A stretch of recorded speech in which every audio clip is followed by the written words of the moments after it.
Okay, hello everyone. Today we're here in Microsoft Flight Simulator 2020 in JustFlight's Piper Turbo Arrow 4. We have a 72 nautical mile flight from Sierra Juliet Charlie, San Jose International, to Sierra Alpha Charlie, Sacramento Executive. San Jose is a pay-aware airport by Orbx, and we've got some photogrammetry at both locations, so we should have some awesome eye candy along the way. Let's hop into the pilot seat and get started.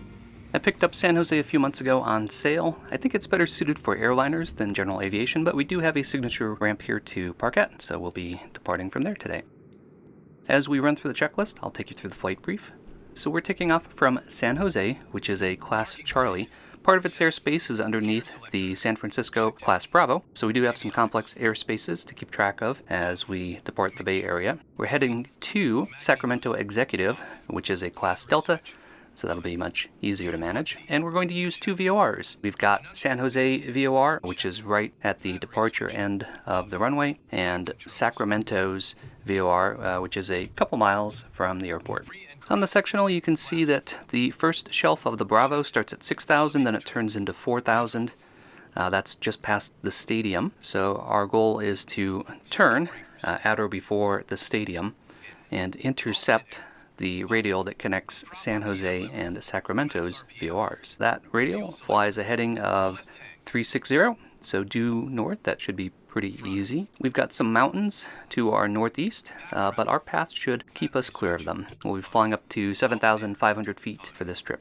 If you just put these two VORs into SkyVector, it'll think that you're flying IFR and route you along the Victor 334 airway, but as I've mentioned in previous videos, note airways don't necessarily travel in straight lines between 2 points, so the Victor 334 airway turns at the Sunol waypoint between San Jose and Sacramento. So we are not doing that. We are flying in a straight line along the 360 radial from San Jose to Sacramento. San Jose clearance, Piper 359 Golf Charlie with information India, request north departure to Sacramento Executive at 7,500. On departure, fly heading 360, maintain VFR at or below 2,500, departure frequency 120.1, squawk 2414, November 359 Golf Charlie. Every airport's a little different, and you have to listen to the ATIS for instructions. For a Class Charlie, the ATIS will probably tell you VFR departures, contact clearance delivery. For a Class Delta, like Sacramento Executive, where we're heading to, usually you just contact ground, and ground probably won't give you a squawk code, won't give you a departure, because once you get out of tower, you're on your own and you're not talking to anybody. So for a Class Delta, you contact ground and to just give you taxi instructions. Here we've got the extra step of contacting clearance delivery, and then we have to contact ground to get our taxi instructions. San Jose ground, Piper 359 Golf Charlie, signature west with information India, taxi for north departure. Taxi and hold short, runway 30 left via Victor Delta Whiskey Charlie, November 359 Golf Charlie. As you know, I love general aviation flying, and I really love airports that are set up for general aviation flying. Teterboro and Van Nuys, you've seen a lot on the channel. They have a lot of different parking locations, nooks, crannies, a lot of character. San Jose, I think, is pretty sterile for me, and it's not a commentary on Orbx. Orbx did a great job. It's just the airport, I think, is better suited for airliners. And I'm just going to stop for a minute because I don't know where the hell I am. It's a big airport. So we'll check our airport diagram to figure out where we're supposed to go. One other gripe is this airport seems to have the world's smallest taxiway signs. So yeah, if you've been seeing them as I've been driving by, oh, there's one. Can you make that out? No. Okay. Okay, we made it. San Jose Tower, Piper 359 Golf Charlie, holding short, runway 30 left at Charlie. You're showing normal for us? Cleared for departure, runway 30 left at Charlie, Piper 359 Golf Charlie. Today we're going up to 7,500 feet, which is why I chose the Turbo Arrow, because it performs better at altitude than the non-turbo version. It's also fun just to fly the T-tail. It reminds me a little bit of the Piper Tomahawk that I have for X-Plane, also by JustFlight, and that I'm hopeful that JustFlight will release for Microsoft Flight Simulator sometime in the future. I haven't heard anything about it, but fingers crossed.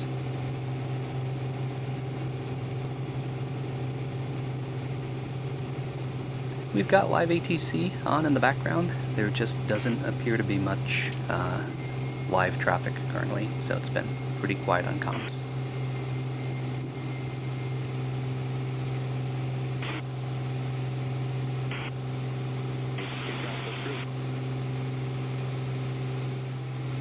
photogrammetry in this area looks terrific, and it's been really smooth ever since the last 2 sim updates.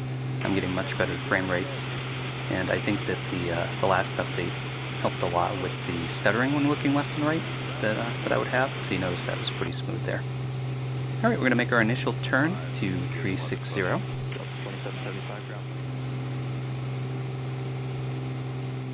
Alright, we're flying the 360 heading, but we are not yet on the 360 radial from San Jose, although we're parallel to it. We're going to have to wait until we get released to our own nav before we can turn and intercept that radial. Alright, everything's looking good. Let's sit back and enjoy that awesome flight simulator scenery.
As always, that was a lot of fun. This was a super scenic and easy VFR flight, so I recommend it. It was also fun to fly in Northern California for a change. We've been mostly in Southern California and Pennsylvania as of late, so good for a change of scenery. If you enjoy content like this, be sure to click that like button, leave me a comment, and don't forget to subscribe. Thanks, as always, for flying along with me, and stay tuned for further flight adventures.